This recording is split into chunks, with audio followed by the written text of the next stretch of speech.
কিতাবুন আনজালনাহু ইলাইকা লিতুখরিজান নাসা মিনাজ জুলুমাতি ইলান নূর। আপনার প্রতি এই কোরআন এজন্যই নাজিল করা হয়েছে যাতে করে আপনি পুরো বিশ্বের সমস্ত মানুষদেরকে অন্ধকার থেকে এবং জাহান্নামের জাহিলিয়তের পথ থেকে যাতে করে মানুষদেরকে আপনি আলোর দিকে ফিরে নিয়ে আসতে পারেন, জাহান্নামের পথ থেকে যেন জান্নাতের পথের পথিক বানাইতে পারেন। এই জন্যই আমি রব্বুল আলামিন কুরআনুল কারীমের আবির্ভাব ঘটিয়েছি। বলেন সুবহানাল্লাহ। আসুন এই কুরআনুল কারীম কি রব্বুল আলামিন সূরাতুল বাকারার ভিতরে প্রথম আয়াতের মধ্যেই রব্বুল আলামিন জানিয়ে দিলেন, আলিফ লাম মিম বলে আল্লাহ তাআলা এই কথা বলে এরপরে বললেন যালিকাল কিতাবু লা রাইবা ফি। এমন একটি গ্রন্থ, এমন একটি কিতাব আমি রব্বুল আলামিন আমার এই সমস্ত উম্মতবাসীর জন্য নাজিল করেছি।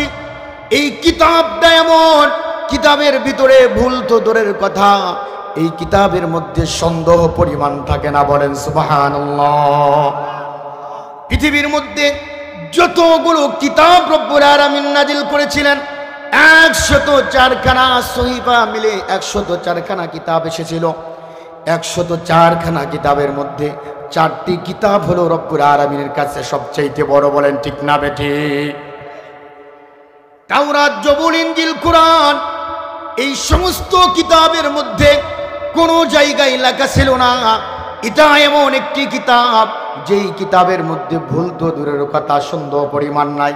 আমি রব্বুল আলামিন এমন কিতাব আমার উম্মতের জন্য দিলাম, এমন একটি যাচাই বাছাইকৃত কিতাব নাজিল করলাম যেই কিতাবের মধ্যে মানুষ তো সন্দেহ তো দূরের কথা, পৃথিবীর সমস্ত মানুষ মিলে, পৃথিবীর সমস্ত গবেষক মিলে এরা অনেক চেষ্টা করেছিল কুরআনুল কারীমের মধ্যে ভুল ধরবে, কিন্তু রব্বুল আলামিন এই কুরআনুল কারীমের মধ্যে এমন নিখুঁত করে তৈরি করেছেন এখানে ভুল পড়তো সুই পরিমাণ জায়গার এখানে নাই। বলেন সুবহানাল্লাহ।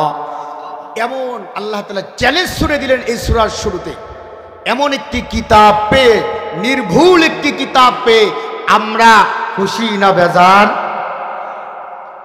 রব্বুল আলামিন বললেন এই কুরআনুল কারীম কি সূরাতু বনী ইসরাঈল 9 নম্বর আয়াতের মধ্যে রব্বুল আলামিন বলে দিলেন, ইন্না হাদাল কুরআনা ইয়াহদি লিল্লাতী হিয়া আকওয়াম ওয়া ইউবাশশিরুল মুমিনিনা আল্লাযীনা ইয়ামালুনাস সালিহাতি আন্না লাহুম আজরান কাবীরা।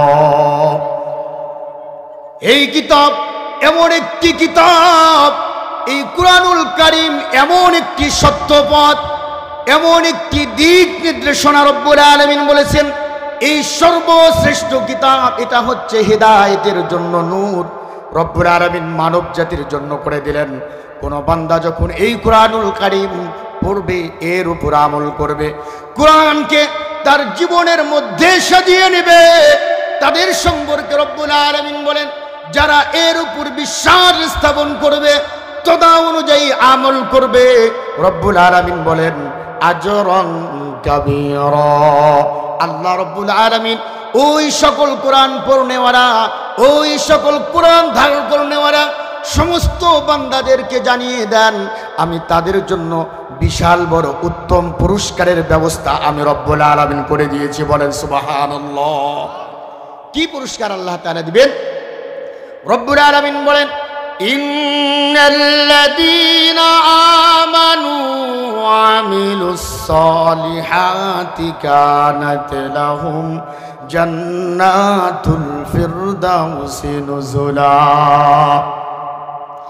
এমন আল্লাহ রব্বুল আলামিন বলছেন আমার ওই সকল বান্দাদেরকে এমন পুরস্কার আমি রব্বুল আলামিন দিব, এই পুরস্কার হলো আমি রব্বুল আলামিন তাদেরকে জান্নাতুল ফিরদাউসের মধ্যে তাদের আসন দিয়ে দিব। বলেন সুবহানাল্লাহ। ভাইরা আমার, বলতেছিলাম এই কুরআন হলো নূর, আলো। আলোবিহীন প্রতীক যেমন রাস্তার মধ্যে আলো ছাড়া যখন পথিকের কাছে আলো না থাকে, দেখবেন পথিক রাস্তার মধ্যে হাঁটতে, রাস্তার মধ্যে চলতে ওই পথিক হুঁচট খাওয়ার সম্ভাবনা আছে, বলেন ঠিক না বেঠিক? পড়ে যাওয়ার সম্ভাবনা থাকে, বিপদের সম্মুখীন হওয়ার সম্ভাবনা থাকে।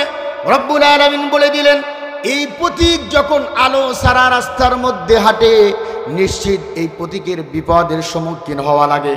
কিন্তু যেই লোকের কাছে, যেই পথিকের কাছে আলো থাকে, ওই পথিক রাস্তার মধ্যে চলতে গেলে দেখা যায় এই পথিক আলো দিয়ে দিয়ে দেখে দেখে তার গন্তব্য স্থল পর্যন্ত পৌঁছতে পারে, বলেন ঠিক না বেঠিক?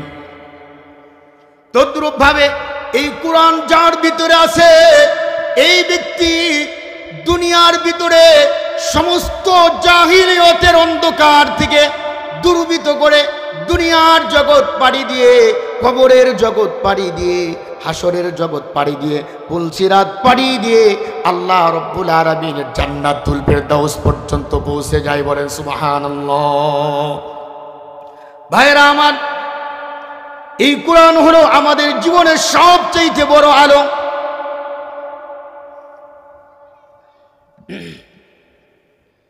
এই কোরআন যাদের দিলের মধ্যে আছে, এই কোরআন থাকার কারণে রব্বুল আলামিন এই দিলটাকে পবিত্র করে দেন।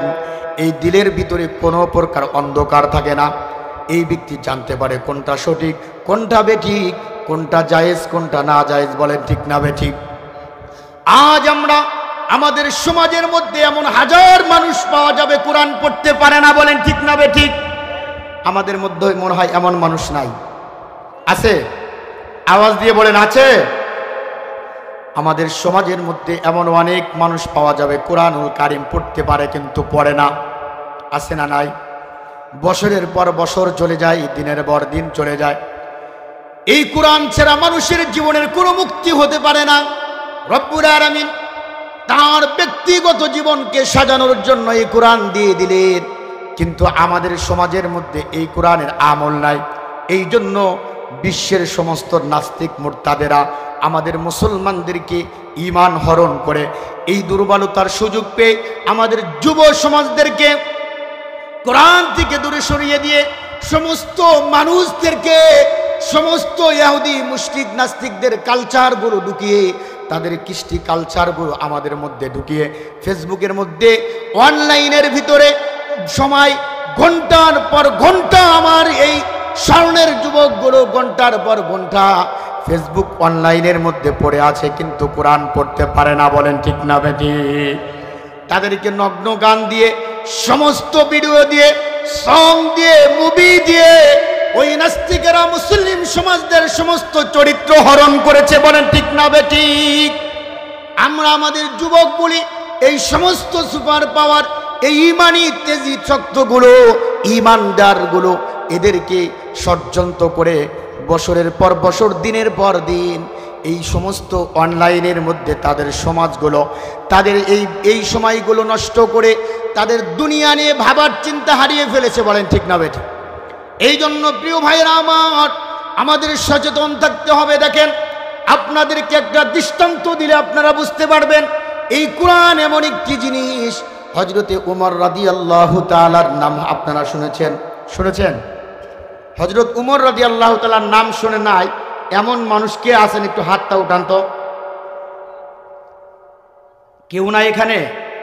হতভাগা কেউ নাই? ওমর রাদিয়াল্লাহু তাআলা আনহুর জীবনী যদি আপনাদেরকে আমি বলতে চাই, ওমর রাদিয়াল্লাহু তাআলা আনহু এমন ছিলেন। আমাদের সমাজে কিছু বখাটে যুবক থাকে যারা কোনো কাজকর্ম করে না, না আসে তার বাবা মার কাজের সাহায্য করতে পারে না, এলাকার সাহায্য করতে পারে, সে দেখবেন বিভিন্ন জায়গায় হট্টগোল তৈরি করে, রাজনৈতিক বড় বড় লিডারদের সুযোগ সুবিধা নিয়ে অনেক টাকা পয়সা অর্জনের জন্য চাঁদাবাজি করে। এমন লোক আছে না? আপনাদের এখানে মনে হয় নাই?